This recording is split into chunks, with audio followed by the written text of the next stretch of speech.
يأتي أول أيام العيد.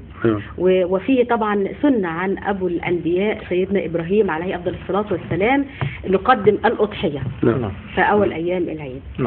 ما أحكام الأضحية؟ طيب أحكام الأضحية، طب يعني الهدي هذا انتهينا منه. وكنا بنقول إنه في هدي تاني لو هو قارن أو متمتع يقدم عليه دم يجبر به أنه هذا ليس نقص، هو كده استفاد. يعني بالنسبة للأنواع الأخرى من الحج هو استفاد بعمرة وحج. فيعني أو تمتع بالعمرة إلى الحج. تمام.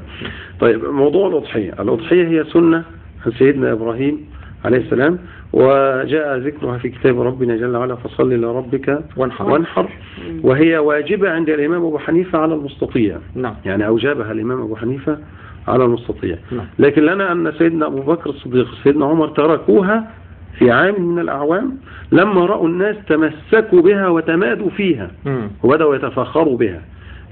فلما حدث هذا سيدنا أبو بكر سيدنا عمر رفضوا أن يذبحوا في هذا العام، ولما سئلوا قال ألم تروا إلى ما يفعله الناس؟ أصبح الناس تفتخر، أنا أذبح جمل وأنت تذبح عجل وأنت لا أنا أذبح جملين، فأصبح في تفاخر بها فتركوها حتى يعلم الناس أنها ليست ليست بواجبة، وأنها هي سنة، وأنها هي ليست للتفاخر. فمن أحكامها أن تكون سليمة من العيوب، يعني لا يجوز الأضحية بالعمياء ولا العوراء ولا العرجاء ولا الجرباء ولا المريضة التي يعني هزل جسمها من شدة المرض، ولا مجدوعة الأذن ولا مقطوعة الإلية ولا مكسور القرن إن كانت له، أما إن كان ليس له قرن فيجوز. كل هذه أن الرسول صلى الله عليه وسلم ضحى بكبشين أملحين أقرنين أعينين، وقال اللهم في الأول اللهم إن هذا عن محمد وعن آل بيت محمد، وقال اللهم إن هذا عن محمد وعن من لم يضحي من أمة محمد صلى الله عليه وسلم. فسيدنا رسول الله صلى الله عليه وسلم يعني كفى المؤمنين الغير قادرين يعني هذه المعونة. ما نراه الآن أنه أصبح فيها نوع من فعلا من التفاخر، وأصبح فيها نوع من الدين في بعض الناس يستدين حتى يفعل، ولما تسألوا عن هذا الأمر لك يعني هنبقى أقل من الناس.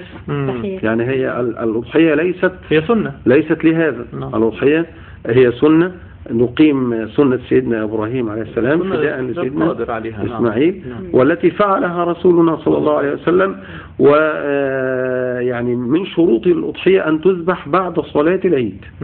يعني ننصح كل الخطباء أنه يقصر في خطبة عيد الأضحى، تكون الأضحى تحديدا تكون قصيرة، لأنه بيسن للمضحي انه هو يكون افطاره يوم عيد الاضحى من اضحيته. طيب اسمح لنا علشان في اسئله في هذه النقطه كثيره، نخرج للتقرير الصوتي بصوت الزميله أميمة الحجاوي عن الاضحيه، يمكن يكون في التقرير بعض ما نسأل عنه ان شاء الله، ونعود لنكمل الحوار مع حضرتك.